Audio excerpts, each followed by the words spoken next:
ndetse rwose na afande Rugo murababona rwose ko barimo baratambuka ingendo ni yayindi barakeye rwose na madubu ngabo rero nkuko mubabona rwose tayari ahangaha rero nkaba nakubwira ko rwose ari aho bita muri za Gakenke aho rero baramutse bari mu mirwano ikomeye cyane ndetse ibi bitero cyangwa se iyi mirwano kugeza muri aya masaha nje muri studio ibitero bikirimo ubwo ndavuze ntireka nze na updating cyangwa se tubahe update ariko turi no gutegura turi gutegura icyitwa ripoti ya risasi na mageruhi. Iyi mirwano ro ikomeye iri kubera hano hantu bita muri za Gakenke ngira ngo maze iminsi mbibabwira ndababwira nti intare za Sarambwe nta gahunda nimwe bafite mu by'ukuri yo guhagarara nyuma yuko babonye ko rwose guturana n'umwanzi ko kubuturanye n'umwanzi nta cyiza rwose nta keza kabaho ko guturana n'umwanzi mu by'ukuri ibyo byo ni kirazira. Nk'uko rero amakuru ari kutugeraho amakuru turi gukura n'ubundi hano ku mirongo y'urugamba aratwereka iki? Aya makuru aratubwira ko kuva mu gitondo izi ngabo ziri kurwana ku ruhande rwa Kinshasa bagerageje kwataka n'ubundi M23 na twirwano hano muri za Gakenke, ariko mu kanya gato rwose maze gukura amakuru maze gukura kumbone cyangwa se nkuko n'ubundi umuvugizi wa MRDP twirwano mu bya gisirikare ni afande Rugabo Colonel Rugabo amaze kubitangaza nawe aravuze ati rwose ibintu bimeze nabi cyane hariya hari imirwano urugamba rumeze nabi ati bari gukubitana bari kubundana bimwe bita ngo nukubundana hasi hejuru imirwano irakomeye ninkubwira ko rwose ikomeye ndetse imeze nabi wumve ko iyi mirwano imeze nabi. Maze iminsi mbabwira ko izi ngabo burya nujya kwica gitera uba ugomba kwica iki? Uba ugomba kwica n'ikibimutera. Aba bagabo impamvu nyamukuru iri gutuma bumva ko bagifite imbaraga cyangwa se bagishaka ko bagaba ibitera ahantu bita za Puezero donc ahantu Centre Minembwe impamvu ari kwishakisha cyane impamvu nyamukuru bari kwishakisha cyane mu by'ukuri nta yindi barashaka kugira ute bari gushukwa nyine nuko bafite ahantu bita za Puezero niho hari kubashuka ahantu bita za Puezero niho hari kuboshya. Ibyo rero sasa biraduhiki ibi byatumye nyine mu by'ukuri twirwaneho ivuga iti noneho sasa namwe mwatangiye kudutera mukumva ko mushobora gusubira na Centre Minembwe donc mushobora kuza kongera kwataka kugariza ntabwo nenye bango kugusubira na Centre Minembwe ariko dabana yihozemo kera nabyo birashoboka ariko nyine birumvikana ntabwo twavuga ngo ntabwo mu by'ukuri ngo ntabwo twaba dukabije tuvuze ko batigeze bayigeraho Centre Minembwe bayigezeho ariko ahubwo icyo nshaka kubabwira ni iki ndagira ngo mabwire ahantu hari kubashuka ni Puezero bagifite byatumye rero M23 nayo ivuga iti sasa mbona twirwanaho bati iyi Puezero iri kubashuka nayo turagira gute turaza kwibakuramo. Aya makuru ne nagiye nyababwira umuntu nawe uri kugenda nyandikira amakuru ari gutuma natotora neza kambe mwihoreye. None rero iyi Puezero ndagira ngo mbabwire ko ibyayo nabyo byatangiye kugenda byegereje urugamba rwo kuba mu by'ukuri bayiribera noneho izi ngabo zikisanga ziri kure cyane cyangwa se zitegurira ahandi hantu ariko zitakirifita hitwa Puezero ni ibirometero bike uvuye hano Centre Minembwe. Ndagira ngo nkumenyeshe ko ibi bitero cyangwa se iyi mirwano urugamba ruri hano muri za Gakenke iyi ni chain imwe donc ni nk'umurongo umwe w'iyo misozi yerekeza Puezero. Muri make dushaka twana kwemeza ko ubu bari kugundagurana cyangwa se bari gukubita duyi bamusaka berekeza ahantu bita za Puezero niyo bari kugenda rwose abasore berekeza gusa mu masaha yandakurikira ndaza kuba ndi kumwe n'ubundi na afande rwose Rugabo nibidushobokera ku mirongo wa telefone kugira ngo aze kuduha icyitwa ripoti ya risasi na mageruhi. Ibintu birakomeye abimurenge rwose mwumve ko rwose urugamba abasore bameze nabi cyane hari rwose bari gutanga akazi gakomeye cyane barimo baratanga akazi gakomeye cyane kuri izi ngabo za guverinema.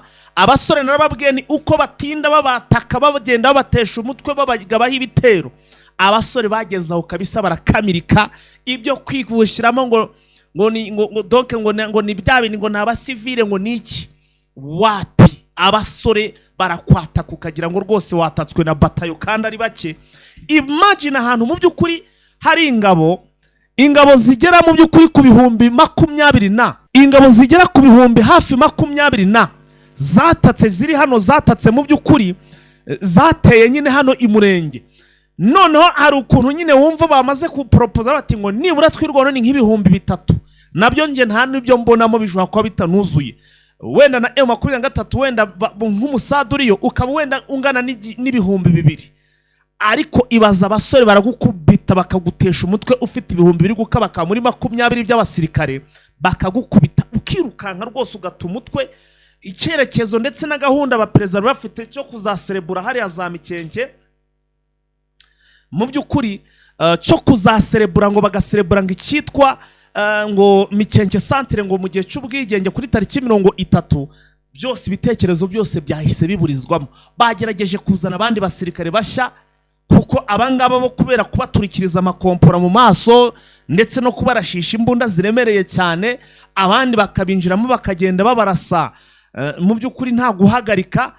Bageze ahantu mu by'ukuri baribura, bageze ahantu rwose imbunda zibica amatwi. None barahahamutse kugeza ubwo bavuze ati reka twohereje abandi.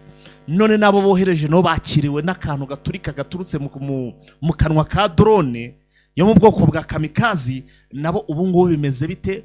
Ubu nabo bamaze guhahamuka birukanse kibuno mpamaguru. Ubu rero amakuru arimo kutugeraho aratubwira ko urugamba rwatangiye kugenda rwegera ahangaha kuri universite. Ahangaha rwose kuri universite niho urugamba rwatangiye kugenda rwerekeza. Abantu b'Imurenge muzi aha hantu muri hehe ngo mumanze mumbwire ahantu murahibuka neza cyane? Iyi universite iri kwa Murima murahazi neza cyane, ahangaha murimo murahabona. Aha naho bita kwa Murima. Iyi rero ikaba ari universite bita ngo ni Ebenezer. Ni Ebenezer University rwose iba hano kwa Murima muri za Minembwe. Aha rero kano gace niko ingabo z'abarundi ziri kugenda zigira gute zipakiramo. Zirimo kugenda zipakiramo nyine zivuga ngo zibone zitangiza ibitero zongere zatake Minembwe. Reba nawe ayo ahantu hose nta munyamurenge wahasanga. Bose barahunze baragiye nyine bitewe n'iki n'uburyo ari muri zone ya FARDC na Wazalendo n'aba FDLR na China takataka donke ya coalition yose nahangaha isanzwe iba. Ubu rero ndakubwiza ukuri bo bagize gute barahunze barahavuye. Ubu basa n'ababungiye bose centre Minembwe niho basa n'abari gucungirwa umutekano. Nava ko twirwaneho nyine niho ibiri kubacungira umutekano bari hamwe kugira ngo badatatana kuko ntabwo ari benshi. Niyo mpamvu rero ubona mu by'ukuri zingabo ziba zavuze ziti none reka tugire gute tuhokipe. Ibi iki kigo cy'amashuri sinzi ko kinagikora. Abantu muhazi muraza kutubwira cyangwa se abariyo, ariko ndakubwiza ukuri twirwaneho ewa bari gukora akazi gakomeye cyane. Ndaza kubabwira mu minsi iri imbere ibiraza kuba mu by'ukuri mu masaha make mushobora kumva ikintu bita ngo tombe puezero tombe. Kuko ndimo maze kuvugisha umuntu wanje uri hariya cyangwa se izimwe mu mbone zacu ziri hariya zimbwe ko ngo bari kwerekeza ahantu bita ngo ni Imitumba rero ngo uyu musozi witwa Imutumba ngo barawushaka. Namwaje nise uwo musozi witwa Imutumba ko mushaka cyane ni musozi bwoko ki bimeze bite? Arambwira ati se nta nubwo uzi uwo musozi uburyo uteyemo. Ati uyu musozi uri strategique ni naho hari cya kindi bita ngo ni puezero. Puezero rero iri muri umusozi bita ngo ni Mitumba, ni naho amadubu ndetse n'intare bari kugira gute bari kwerekera. Sasa reka tuze kureba uko biri buze kugenda. Reka tuze kureba ngo ninde uri buze guhagarika mu by'ukuri uyu mujinya w'intare, ninde uri buze guhagarika rwose aka gahinda rwose bamanukanye hariya hantu. Byose rero nibyo tugiye kugira gute tugiye kugenda tureba. Ndimo ndabona Vincent nawe arimo arakomanga cyane, sinzi ngo byifashe bite. Ndimo ndabona rwose Vincent ku murongo wa telefone arimo arakomanga cyane. Ku buhanga bw'ibyuma rero bamudushyiriraho bamuterekaho rwose kugira ngo nawe atubwire uko ibintu byifashe, andi makuru tukayamanukana kuko ndabona arimo gukomanga cyane.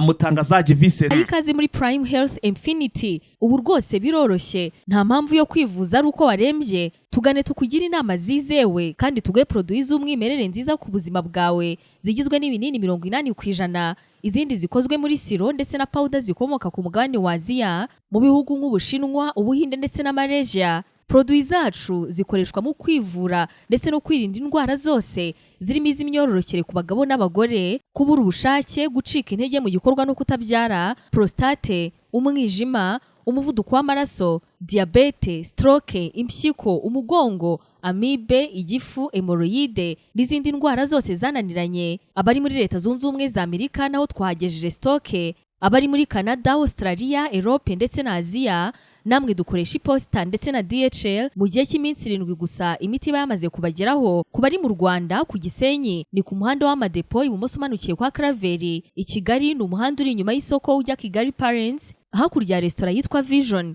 Wanadusanga kandi Goma ni muri gare centrale Dogoma hafi ya Rompwe umuryango wa 2 aho bisi zisohokera. Turabibutsa yuko Goma na Gisenyi twamaze kubagezaho massage kugira ngo dufashe abakeneye kinetherapy, imiti ndetse no kurwanya stress.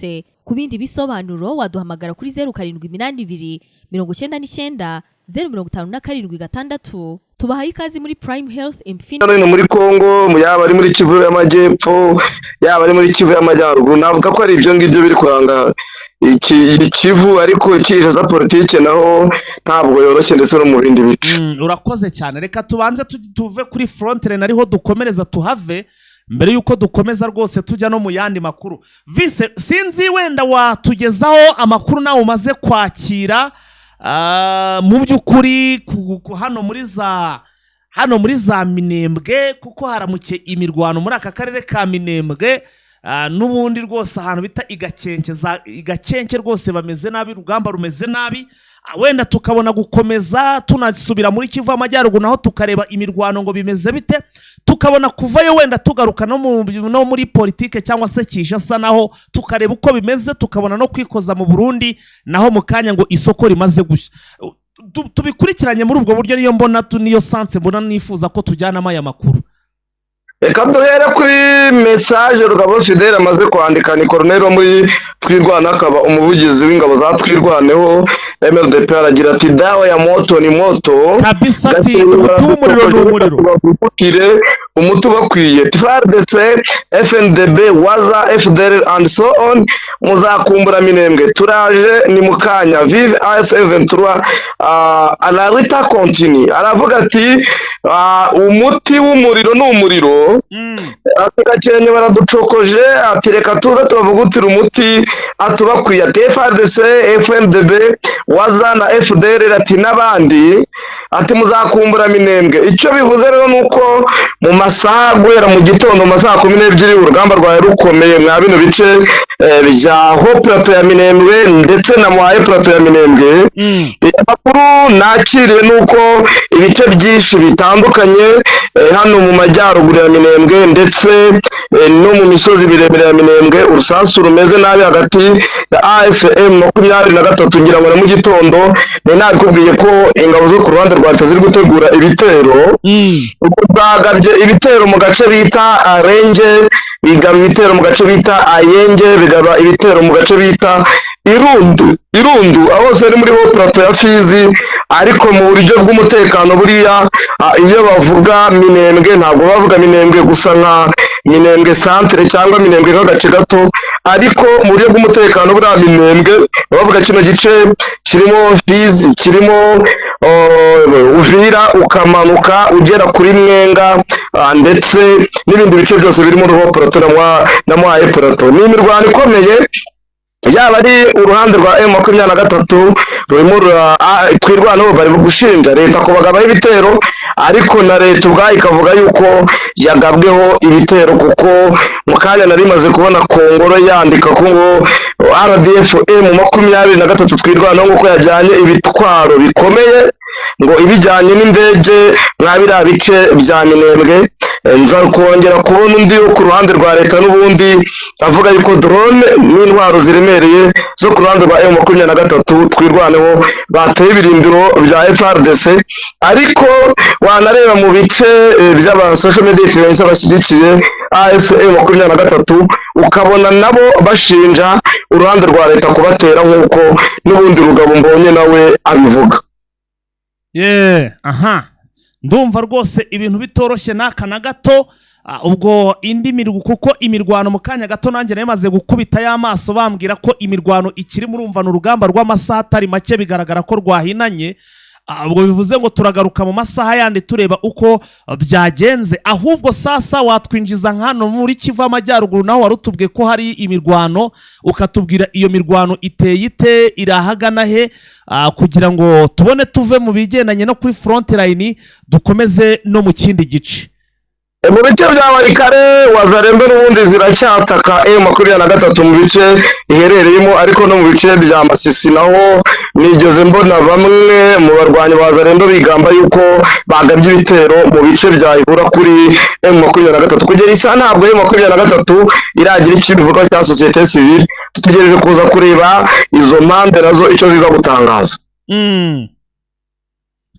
Aha, ubwo rero ngayo nguko, reka tujye no mu yandi makuru. Turakomeza kugenda dukurikirana tureba rwose uko iyi mirwano cyangwa se ibitero biraza kugenda. Reka ahubwo duse n'abava hano muri Repubulika ya Demokarasi ya Kongo twikoze mu gihugu cy'igituranyi n'igihugu cy'u Burundi, aho bimaze kugaragara ko rwose isoko ryo mu gace bita ngo ni Ijabe cyangwa se Ijabe rimaze gusha. Ndagira ngo iri soko cyangwa se aya makuru Vincent nayo uyatuvire imuzini muzingo. Nibyo ni amakuru yemejwe na Musitanteri wa komine Mukaza Aline Bigirimana. Yaravuga yuko iri soko ryo mu Ijabe i Bujumbura ryafashwe n'inkongi y'umuriro rigakongoka. Ni agace kacururizwagamo ibikomoka ku biti, imbaho ndetse n'intebe byinshi byahiye nk'uko bigaragara. Oricom, umuyobozi wa Oricom ni Gabriel Rufyiri, nawe yagezaho isoko ryashyaga, cyakoze aratangara bati ni gute amasoko akomeza gushya. Polisi ndetse n'abashinzwe kuzimya inkongi y'umuriro bahageze, cyakoze kugira amasaha ntabwo birarangira. Iri ni isoko navuga nk'irya gatatu rihiye mu uno mwaka, kubera ko hari rirutse gushya ryo mu Kinama, hari rirutse gushya ry'Ubujumbura City Market rizwi nko kwa Siyoni, n'iri rya gatatu ubona yuko amasoko agenda ashya mu bihe bitandukanye. Abantu benshi bakaba binubira rero ugushya kw'ano masoko ko leta ibigiramo uruhare, kuko itabasha gukontorora nyirizina umuyaga nkuba cyangwa amashanyarazi n'uburyo abaturage besitara inzu zabo. Ibyo byose rero bigaruka ku gatwe ka leta, kuko aribo bafite inshingano zo kureba uko bigenda, yaba ari amashanyarazi n'ibindi, ariko bakanashinja leta kuba idafite ibikoresho bihagije byo gutabara mu gihe habaye inkongi nk'iyi. Ubu rero nta ibikorwa byo kuzimya bihagaze bite? Amakuru aragaragaza ko hakongotse, nta kizimyamwoto ntaki, usibye gusa kuba hari gusha. BBC nk'uko ibivuga, ariko n'abaturage twavuganye bari mu Kinama bambwira ko imodoka za polisi zaje kuhagera bitinze zatangiye kuzimya, kubera ko imbaho, urumva amamatera bacuruza ibitebe bishaje cyangwa izakoze n'ibindi, umuriro iyo ugezemo kugira ngo uvemo bigoye. Ibyinshi byo byahiye, abantu nyine bacururizaga babuze aho bacira n'ayo bamira, ariko polisi yaje kuza nubwo yaje itinze itangira kuzimya, ariko yaramiye duke cyane. Kaze cyane bwa umunyamakuru, uko urugamba ruhagaze nuko FRDC, FDNB, FDLR na Wazalendo bagabye ibitero baturutse mu burengerazuba bwa Minembwe ahitwa mu Rulenge. Aho rero mu Rulenge baturutse mu misozi cyangwa se mu bice bibiri bitandukanye, ahitwa Rutigita ndetse n'ahitwa Kivumu. Byaje rero kuba ngombwa ko FRDC na coalition baza kwihorera ku mirwano yabaye ku munsi w'ejo n'ejo bundi, aho bahuriye n'uruva gusenya mu bice bitandukanye by'iburasirazuba bwa Minembwe nk'uko turi buze kubibagezaho. Ni muri urwo rwego rero, muri iyo mirwano mu by'ukuri yari imirwano ikomeye kuko haje effectif cyangwa se umubare munini w'ingabo za FARDC na coalition ndetse banitwaje ibikoresho bya gisirikare biremereye n'imbunda ntoya muri uwo mubare munini rero babashije kuza kugaba igitero muri ibyo bice bibiri baturutse muri ibyo bice bibiri bya Rulenge byabaye ngombwa ko bagaba ibitero ku birindiro bya AFC M23 na Twirwaneho bagamije gufata centre ya Minembwe. Rero ni muri urwo rwego rero bwana munyamakuru habereye imirwano ikomeye cyane, gusa amakuru dufite kandi yimamo nuko byaje kurangira AFC M23 basubije inyuma FARDC na coalition. Ni muri urwo rwego rero bwana munyamakuru mu by'ukuri nuko twababwira muri aya makuru yacu nukuvuga ngo FARDC ntabwo yari yacika intege na coalition, umugambi wo gufata centre ya Minembwe baracyawufite ku buryo AFC M23 na Twirwaneho baramutse barangaye gato bakwikanga centre ya Minembwe yafashwe, ariko kugeza kuri uyu munota centre ya Minembwe iracyari safe, abaturage batangiye gutahuka ndetse n'uyu munsi bakoze amasuku muri bya bikorwa byitwa Salongo.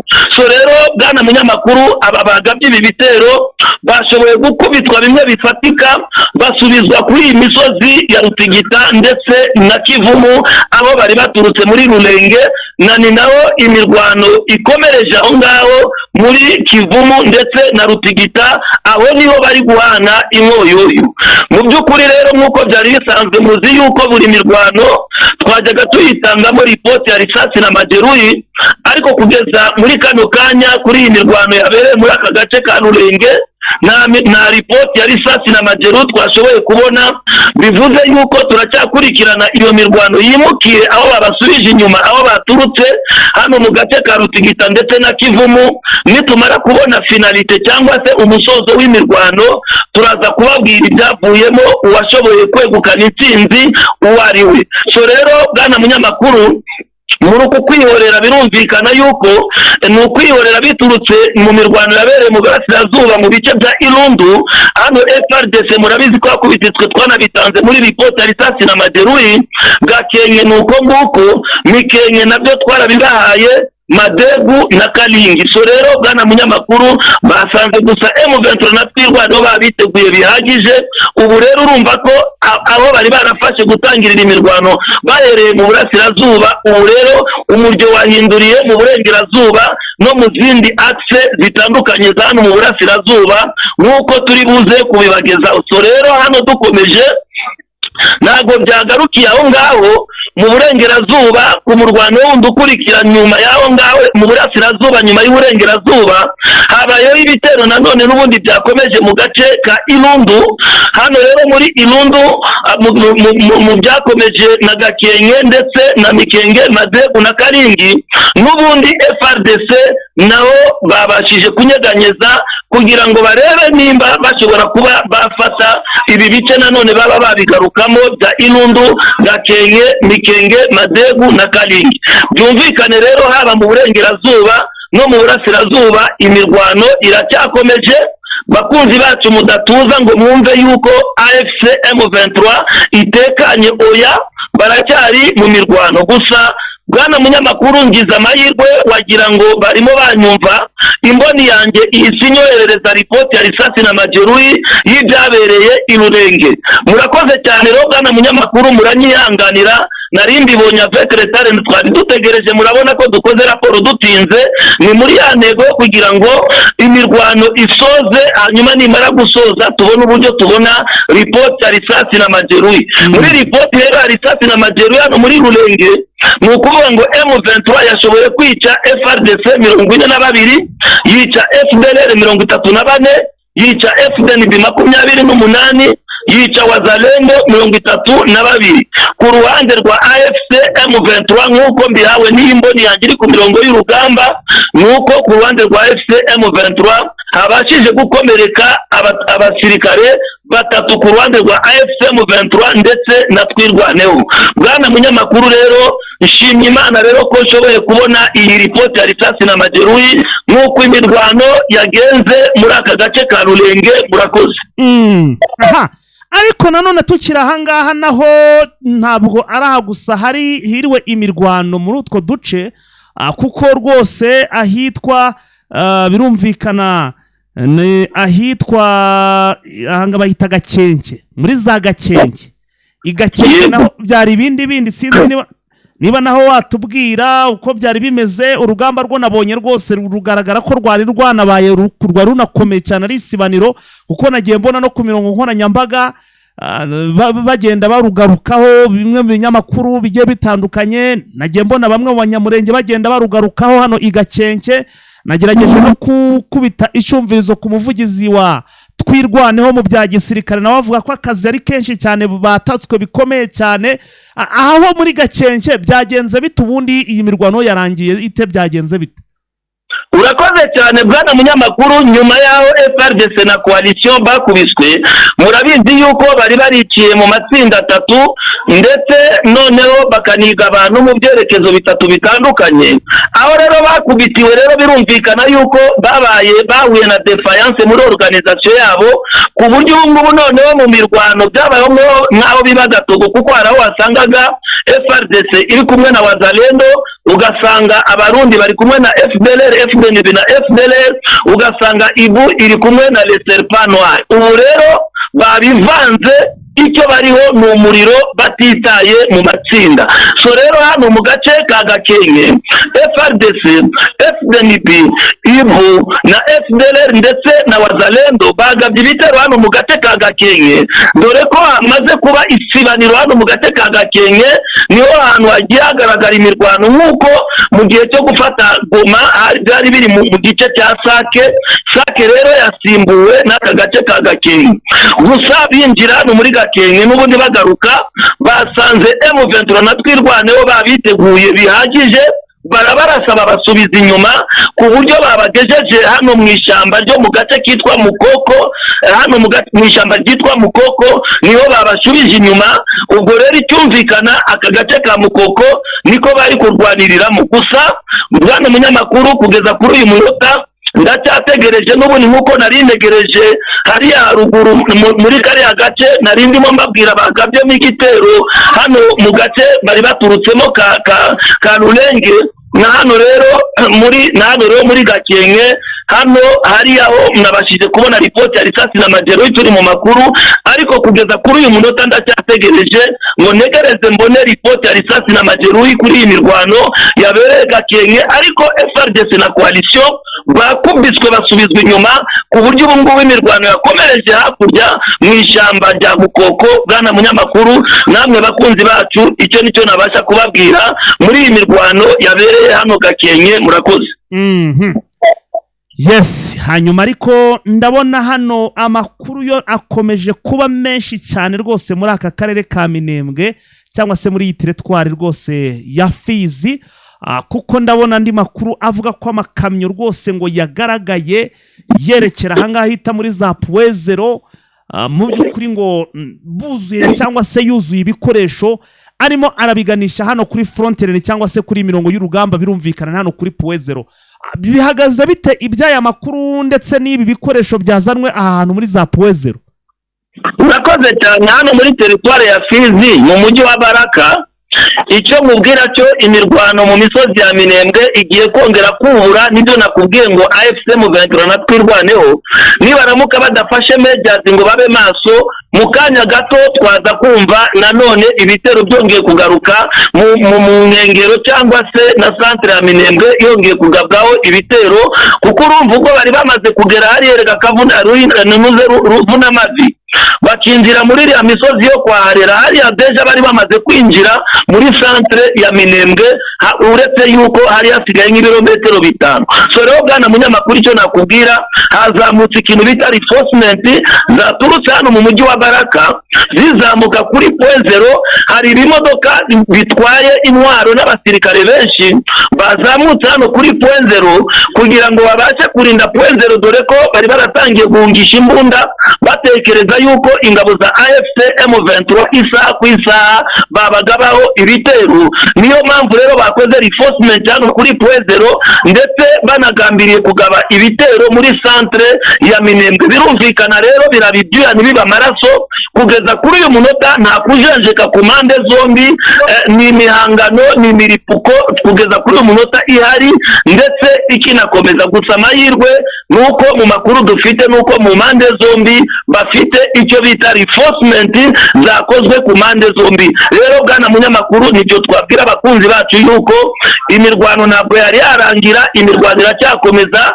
Nibyo bavuga ngo on ne peut pas chanter la victoire avant la guerre, cyangwa se ntiwabyina intsinzi imbere y'intsinzi. So rero bwana munyamakuru, ndatekereza ko ari uko nguko reinforcement yabaye muri deployment ya AFC nako ya FARDC na coalition aho ngaho kuri Pwezero, bagambiriye kurinda Pwezero, ndetse banagambiriye no kugaba ibitero muri centre ya Minembwe. Murakoze. Imirambo ni myinshi cyane rwose, yakomeje kugenda iba myinshi. Nimvuga ngo ni myinshi abantu bumve ko ari myinshi, ariko noneho inkomerezo zikomeje kugenda ziyongera ku buryo abaganga byatangiye kugenda binahwihwiswa ko bashobora gutangira kugenda bazana n'abacanshuro b'abaganga bo gufasha mu by'ukuri ku rugamba ahantu rwose biri kubera. Nk'uko amakuru ari kutugeraho ngo Fizi, ibitaro bikuru bya hano muri Fizi byuzuye imirambo ndetse n'inkomere byinshi cyane ntiwareba. Aya makuru yo bimeze bite ngoga rwose ku bigendanye n'iyi mirambo ndetse n'izi nkomere zuzuranye hano muri bitaro bya hano ku bitaro bikuru bya Fizi? Urakoze cyane bwana munyamakuru. Tubwira abakunzi bacu, twababwiraga yuko iyi mirwano iri kurwanirirwa yo gufata centre ya Minembwe ari mu cyerekezo kigana muri territoire ya Fizi. So rero bwana munyamakuru, ikigaragara nuko inkomere n'amahiti babashije gukura ku rugamba zimwe tuvuga ziyongera mu mibare tuba twavuze, bagashobora kuzidepesha bazirukankana. Iyo mirambo rero niyo inkomere nibyo bamanukanye ku bitaro bikuru bya Fizi ndetse n'ibitaro bikuru biri hariya Ibaraka. Inkomere rero bajyanye, nk'uko amakuru yatugezeho, nuko hari inkomere zirenga 150 zamanukanywe mu mirwano gusa yabaye ku munsi w'ejo. Jise yahise hamanukana imodoka zamanukanyeyo inkomere zirenga 150. Ndetse nuko amakuru yatugezeho anavuga no mu binyamakuru bitandukanye, nuko bwana munyamakuru mu ndimi zose turazikurikira, yaba Lingala, yaba Francais, yaba Swahili ndetse n'ikinyarwanda, aho hose turakurikira. Nuko n'imirambo yaje aho ngaho kuri hospital ya Fizi irenga imirambo 200. Ni muri urwo rwego rero umubare w'inkomere wabaye myinshi kuko wasangaga izindi, ndetse n'imirambo iba myinshi muri ibyo bitaro kuko yasangaga iyindi. Biba ngombwa yuko bayitransfera bayijyana mu bitaro by'Ibaraka. By'umwihariko rero muri aba baguye muri mibare ya casualties na mahiti, higanjemo ingabo z'abarundi ku bwinshi, ko bavuga ko izirenga 1/2 ari ingabo za FDNB. Bwana munyamakuru rero, uko niko bimeze. Izo nizo resulta z'imibare twabahaye muri report ya Risasi na Majeruhi, zaje ziyongera mu mibare twabahaye muri casualty na mahiti zamanutse ziri muri ibyo bitaro bya Baraka ndetse na Fizi. Murakoze. Aha, nguko rero ngayo ibintu ntago byoroshye wa muntu we, ndabona bikomeye cyane kuko ndimo ndabona rwose ibintu birakomeye. Twikomereze Masisi, twigire Masisi rwose. Urakoze cyane, ngira ngo baba wamaze kubibona. Twigire za Masisi kuko Masisi FARDC, FDLR, Wazalendo naho ngo bagabye ibitero. Nahoze mbangana n'umuntu wanjye urarambwira n'andi makuru, ariko wenda turaza kugenda tugarukaho kuko tukiyashakira iperereza. Ariko ngo naho habaye ibitero byinshi cyane cyangwa se bikomeye cyane, hitwa za Gasenyi, ahitwa ngo nibari Batama, ahitwa donc kwa Bahunde. Ubona ko ngo ahantu hose ngo hirwe, donc ngo habaye ibitero bikomeye cyane. urakoze cyane bwana munyamakuru. Tuvuye muri Sud Kivu ubu rero tuganye muri Nord Kivu muri teritwari ya Masisi. Hano rero muri teritwari ya Masisi ndakubwiza ukuri, FRDC na coalition mu mabwiriza bahawe yo kwizihiza tariki ya 30 z'ukwezi kwa gatandatu umwaka wa 2026 intsinzi ya mbere birumvikana bayiteganyaga muri Minembwe, ariko nanone nk'uko Tshisekedi yavugiye muri Amerika aho yatangaje yuko nyuma ya Minembwe agiye gufata Bukavu ndetse na Goma. Ibyumvikana rero nuko muri axe zose yaba muri Nord Kivu na Sud Kivu imirwano irakomeje. So rero hano muri territoire ya Masisi FRDC, FDLR na Wazalendo nk'uko bisanzwe kuko aribo biganje muri zo deployment, bagabye ibitero mu bice byitwa Bibatama n'agace ka Gasenyi. Hano rero muri Bibatama na Gasenyi ni mu nkengero za Rubaya mu gace ka Bahunde muri groupema ya Kibabi muri centre ya Muhahirwa. Hano rero muri centre ya Muhahirwa bwana munyamakuru niho habereye isibaniro, habereye imirwano ikomeye yahuje M23 aho yahanganye na FRDC na FDLR na Wazalendo, ku buryo byaje gutuma umubare utari muke w'abaturage bahunga iyo centre ndetse babasha guhungira mu bice byegereye iyo centre ya Muhahirwa. So rero bwana munyamakuru nk'uko byagenze birumvikana arwaniye intare ebyiri, byanga byakunda imwe igomba kwica ingenzi yayo. So rero hano ikigaragara byaje kurangira M23 ibasubije inyuma. Nyuma yo kubasubiza inyuma rero bakubita kugeza kuri uyu munota ntabwo twari twamenya situation uko imeze, kuko imirwano ubu M23 ikiri gukora ni no stop.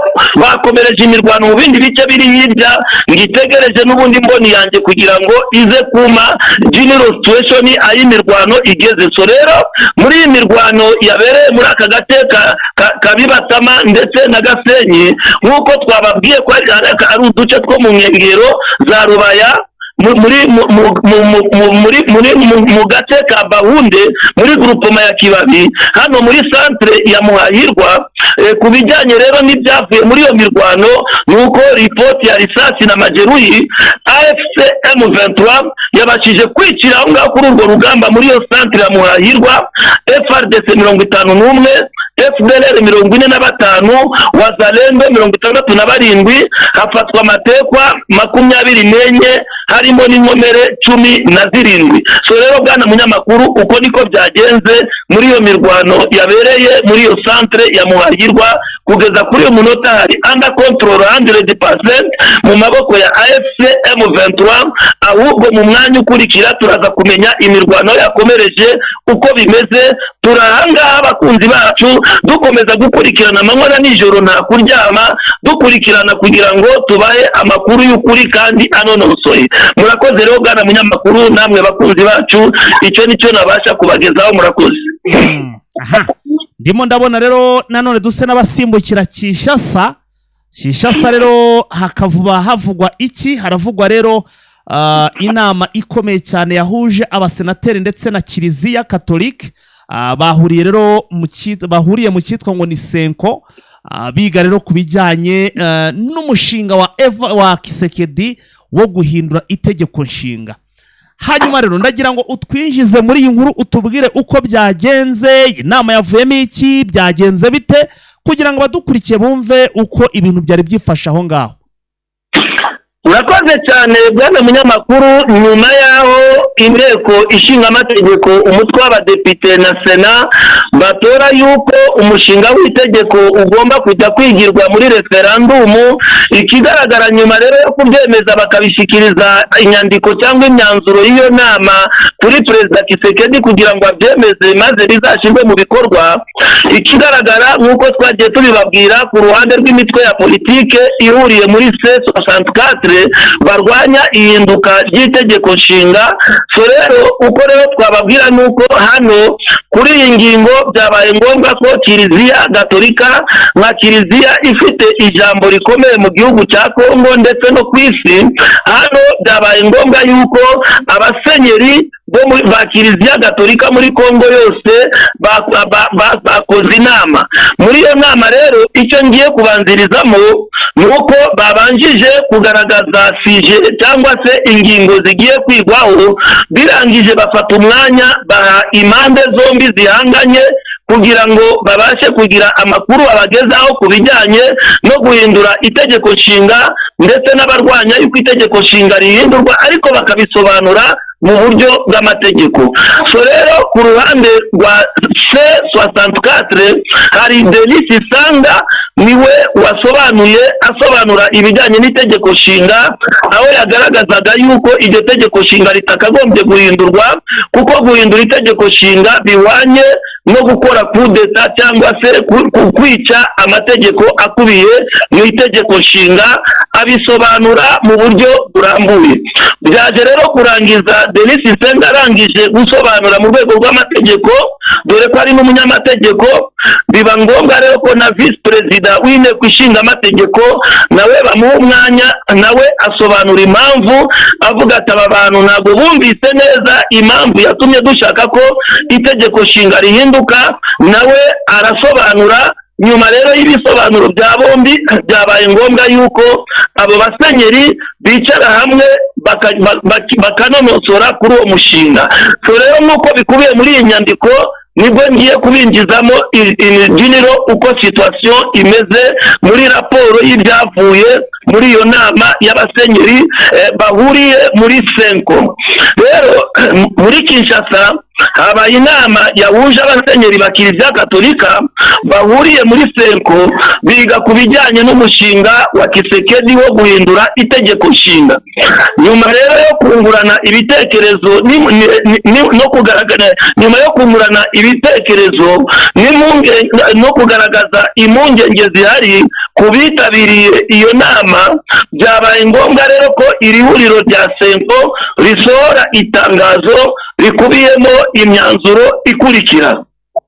Muri iyi myanzuro rero yasohowe na Senko cyangwa se ihuriro ry'abasenyeri ba Kiliziya Gatolika, icya mbere muri iri tangazo ryavuze nuko bamaganye bivuye inyuma umushinga wo guhindura itegeko nshinga. Bahaye uburyo Perezida Kisekedi n'ishyaka rye rya UDPS ko bafite impungenge ko nibaramuka bahinduye itegeko nshinga ko bishobora guteza umutekano muke, ko bishobora kuba byateza umutekano muke ku buryo wateza ingaruka mbi zikomeye mu bakongomani. So rero hano ikigaragara, iyo ni ingingo ya kabiri bamuburiye, baravuga ati rero nuramuka ubikoze cyangwa se Perezida Kisekedi naramuka abikoze akiyemeza ko itegeko nshinga rihindurwa ku ngufu, bizaba ngombwa ko ingaruka zose azazibazwa mu nkiko zibifitiye ubushobozi. So rero ikigaragara nuko mu myanzuro ya Senko bagaragaje yuko guhindura iryo tegeko nshinga biwanye no kuzana amacakubiri mu bakongomani ndetse no gucamo igihugu cya Kongo ibice. Umwanzuro wundi rero Senko yagaragaje nuko Senko yahamagariye abaturage b'abakongomani guharanira guhaguruka no kwamagana ihindurwa ry'itegeko nshinga. Undi mwanzuro rero Senko yasabye Perezida Kisekedi kubahiriza indahiro yarahiriye imbere y'Imana ndetse n'imbere y'abantu nk'uko bikubiye mu itegeko nshinga mu ngingo ya 74, aho isobanura ko Perezida wa Repubulika ari we murinzi w'itegeko nshinga. Icyitonderwa rero mbona ku musozo bwana munyamakuru namwe bakunzi bacu, nuko Senko yaburiye Perezida Kisekedi ko naramuka atubahirije ibyo asabwa byo kudahindura itegeko nshinga ko ingaruka zizavuka azazibazwa. Asabwa rero kubahiriza amategeko, aho avuga ko manda ya Perezida wa Repubulika ari imyaka 5, hakiyongeraho indi manda imwe y'imyaka 5 kandi binyuze mu matora. Bisobanura ko nk'uko iyo ngingo ya 74 ivuga, umukuru w'igihugu washoje manda 2 ko atemerewe kongera kwiyamamariza manda yindi ya gatatu. So rero bwana munyamakuru, usoza kuri iyi ngingo nuko senko cyangwa se ihuriro ry'abasenyeri ba Kiliziya Gatolika mu gihugu cya Kongo nabo bifatanije n'indi mitwe yose cyangwa se izindi nzego zose zitandukanye zikomeje kurwana cyangwa se kurwanya ihinduka ry'itegeko nshinga. Murakoze. Aha, urakoze cyane nawe bwana Ngoga rwose kubw'iyi nkuru, ariko nkaba ngira ngo tugaruke no kuri iyi nkuru, wenda no tunagenda tunahiniraho cyangwa se tunasubikiraho ikiganiro, kuko sinzi hari umugani ujya uca rwose ukavuga uti sinzi ukuntu ujya uwuca rwose iyo usoje ikiganiro, ariko rwose uba ugaragaza ko nyine duhinnye nyine ikiganiro. Gisekedi arimo arashinjwa icyitwa Genocoste, ibi byo urabivugaho iki bwana Ngoga? Urakoze cyane. Abasesenguzi batandukanye batangiye gutekereza mu gushinja Kisekedi ibyaha byo kuba bya Genocoste cyangwa se ibyaha bihanirwa ku cyaha cya Genocoste. Genocoste rero ni iki? Hariho génocide et Genocoste. Il y a la différence entre génocide et la Genocoste. Génocide rero ni ubwicanyi ndengakamere bukorerwa ikiremwa muntu bahuriye mu itsinda rimwe, kandi ubwo bwicanyi bukaba bugambiriye kurimbura bwa bwoko cyangwa itsinda bukabumaraho. Iyo niyo definition ya génocide cyangwa se extermination. So rero Genocoste isobanura iki rero? Genocoste nyuma ya Jenoside, kuko hari igihe tuzinjira mu kiganiro cyacu kivuga kuri genocide ideology, hanyuma tuvuge ibice bitanu binyurwamo kugira ngo Jenoside ibashe gukorwa. Mu gice rero cya kabiri, nyuma yo gutegura ko abanzaho gutegura, hakabaho no kwiga methodology cyangwa uburyo bwo guhakana iyo Jenoside. Ubwo rero buryo bwo guhakana Jenoside nibwo bwitwa Genocoste. Genocoste rero ni uguhakana cyangwa se gupfobya ibikorwa bya Jenoside. Genocoste ikongera ikabaho ibintu byo guhakana Jenoside. Genocoste, icyo cyaha cya Genocoste n'ubundi kigahama umuntu utera inkunga umugambi wa Jenoside. Ibyo rero uko ari bine n'ibindi twakongeraho, abandi bakunzi bacu nabo bajijutse baza kugira icyo bongera nk'uko nawe wakongeraho, nuko Genocoste ni ugupfobya, guhakana, gutera inkunga itsinda iryo ari ryo ryose rikomeje gukora Jenoside cyangwa rigambiriye kongera gukora Jenoside. Aha rero impamvu bavuga bashaka gushinja Kisekedi icyaha cya Genocoste ni mu buhe buryo rero? Mu rwego rw'amategeko mpuzamahanga ashyira mu byiciro abapfobya Jenoside. Umuntu wese cyangwa se abagize itsinda bapfobya Jenoside, icyitonderwa, icyo ni icyaha gihanwa n'amategeko mpuzamahanga. Byemezwa ko abo bantu cyangwa se uwo muntu cyangwa se iryo tsinda ko rifatwa rigashyikirizwa inkiko zibifitiye ububasha. Aha rero muri ubu busesenguzi bushingiye kuba Kisekedi akomeje gushyigikira umutwe wa FDLR wasize ukoze Jenoside mu Rwanda, ndetse bakagira uruhare mu gupfobya. Mwumvise uwari umuvugizi wa guverinoma wa FRDC amagambo yavuze agamije gupfobya, nabyo mwarabyumvise, ndetse no gutera inkunga umugambi wa Jenoside. Ibi bikavugwa nk'uko byavugiwe mu nama ya AFC M23, ndetse na ambasaderi w'u Rwanda muri UN nawe akabigarukaho ko guverinoma ya Kongo itera inkunga ikinjiza mu gisirikare cya FRDC, ndetse ikanabafasha no mu bikorwa mu migambi yo kongera gukora Jenoside mu gihugu cy'u Rwanda. Aha rero nibwo bushakashatsi buri gukorwa, nibiramuka binonosowe neza Kisekedi azashinjwa icyaha cya Genocoste. So rero bwana munyamakuru, ndatekereza ko mu ncamake niko nabisobanura. Nawe nimba hari ukundi wabibaza cyangwa wabisobanura, wakongerayo akawe, cyangwa se n'abandi bakunzi bacu bakaba bagerageza kutwunganira kuri iki cyaha cya Genocoste. Bo baracyumva bate? Esuke kwa bifite ishingiro cyangwa se nta shingiro bifite? Bwana munyamakuru, wowe urabyumva ute? Yes Ngoga, rwose nuko nguko nta kindi kintu naskongeraho rwose ubusesenguzi bwawe. Urumva ko niba bavuga ko rwose ari ugushaka gufasha abari gushaka kongera gukora jenoside bwa kabiri, icyaha Gisekedi kiramuhama kuko n'umwe mu bantu bari batera inkunga uyu mutwe wa FDLR, kandi mu by'ukuri FDLR ntawe uyobewe ibyo basize bakoze hano mu Rwanda. Ubwo rero navuga ko iki cyaha rwose pe niba ari uko ubusobanuro bwa Genocoste niba ariko bumeze, nuko nguko nyine rwose iki cyaha ubwo kitanamuhamye haba hari n'ikindi kibazo, ahubwo n'umuntu bitana ntuza nawe ubwo ntavuze ubwo nyine abantu badukurikira barabizi bafatikanye.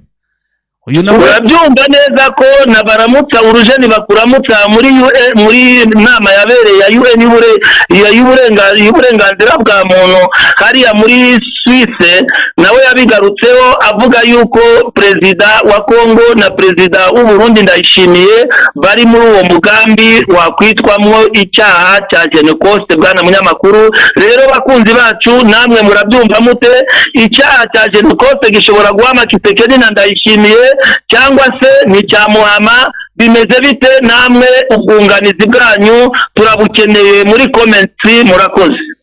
Ya ngoga twanahinira ahangaha, sinzi umugani ujya ukunda guca ngo niba ngo ntashirwayo, sinzi uko ujya uca uwo mugani. Numva twahinira hano n'andi makuru wenda tukazayagarukaho no mu yandi masaha imbere tukareba amakuru ari buze kubagezweho.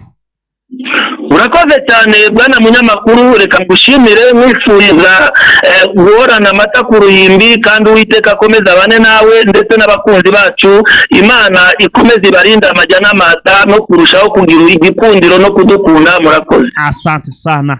Nguko rero ngayo yari ngoga twari turi kumwe muri iki kiganiro. Ararekwa ntashyira n'icyo kinyarwanda cyangwa se n'umugani ajya akunda guca, atararekwa ntashyira. Reka rero natwe tuyahinire ahangaha, gusa ariko tubasezeranye rwose ko mu yandi masaha turaza kugaruka tureba n'andi makuru ari buze kubagezweho. Ndimo ndagerageza gushaka Afande Rugabo kugira ngo nawe aze kugenda rwose atugezaho amakuru agezweho ndetse aremereye cyane. Igero turi buze kumufatisha ku murongo wa telefone, turaza kugenda tubigarukaho. Mwakoze kubana natwe rero, Nyagasana akomeza abarinde kandi abane namwe, turabakunda cyane. Ciao. Tandukana no gukoresha ibirori ukabura abagutegurira amafunguro meza. Prodishes niyo kampani imwe rukumbi igutegurira amafunguro meza afite isuku kandi asirimutse, tuyakugezaho aho waba uherereye hose. Wari uzi ko iyo mwakoranye na Prodishes tubazanira amafunguro aho muherereye hose? Yego, tugaburira abafite inama, ubukwe, anniversary, kitchen party ndetse n'izindi event zitandukanye. Ubuhanga bwacu ni ndashyikirwa kubera ko dufite abatetsi bakabuhariwe bakugezaho amafunguro aho uherereye hose. Mwaduhamagara cyangwa se mukatwandikira kuri 078 75 89 153. Prodishes, the best food delivery for events.